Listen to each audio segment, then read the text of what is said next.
తెనాలిలో కనిపించినంతగా పండుగల విశిష్టతలు ఏ ప్రాంతంలోనూ అంతగా కనిపించవు. ఏ పండుగైనా, ఏ ఉత్సవాలైనా, ఏ బ్రహ్మోత్సవాలైనా, ఏ సంకీర్తనలైనా, నృత్య కళా ప్రదర్శనలైనా ఏమైనా సరే తెనాలికి మించిన ప్రాశస్త్యం కూడా ఎక్కడా కనిపించదు. ఇక్కడ జలజీవంలోని ఆధ్యాత్మిక భావాలు ఇమిడి ఉంటాయి.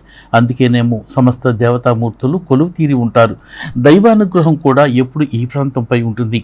వేద జ్యోతిష్య పండితులు, ప్రవచనకర్తలు, ఋత్విక్కులు, పీఠాధిపతులు, దైవానుగ్రహ ఆరాధకులు నిత్యం దైవారాధన చేస్తుంటారు. ప్రతి పండుగ, ప్రతి శుభకార్యం శోభాయమానంగా వర్ధిల్లుతూ ఉంటుంది. ఈ నేపథ్యంలో శ్రీరామనవమి ఉత్సవాలు అంగరంగ వైభవంగా జరుగుతున్నాయి. తెనాలి మార్కెట్ సెంటర్లోని దొంగరాముడి గుడిగా పిలుచుకునే శ్రీ సీతారామాంజనేయ స్వామి వారి దేవస్థానంలో జరుగుతున్న వసంత నవరాత్రుల కళ్యాణ మహోత్సవాల నేపథ్యంలో ఆదివారం శ్రీ సీతారామచంద్ర స్వామి వార్ల కళ్యాణ మహోత్సవం రమణీయంగా జరిగింది. ఈ కళ్యాణ మహోత్సవాన్ని కోగంటి ఫణికిషోర్, గీతా దంపతులు నిర్వహించగా తిరుమల తిరుపతి దేవస్థాన విశ్రాంత సమన్వయకర్త, వ్యాఖ్యాత, మండలిక శ్రీకృష్ణ కుమార్ శర్మ ఈ కళ్యాణ మహోత్సవాన్ని ప్రత్యక్ష వ్యాఖ్యానం చేశారు. ఈ కళ్యాణాన్ని తిలకించిన భక్తులు ఆనంద పరవశులయ్యారు.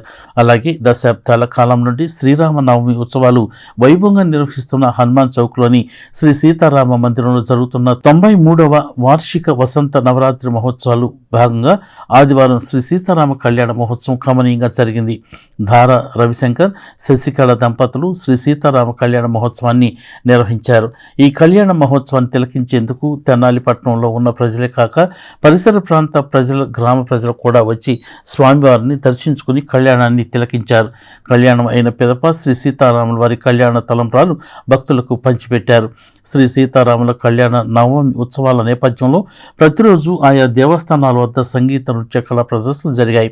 దొంగరాముడి గుడి ఆవరణలో శ్రీ లాస్య కూచిపూడి నాట్యాలయం వారి కూచిపూడి నృత్య ప్రదర్శన నిర్వహించారు. కళా తపస్వి, నాట్యరత్న, సేవరత్న అవార్డుల గ్రహీత జంజాల వెంకట శ్రీరామచంద్రమూర్తి శిష్య బృందంచే జరిగిన కూచిపూడి నృత్య ప్రదర్శన ప్రజలను ఎంతగానో ఆకట్టుకుంది.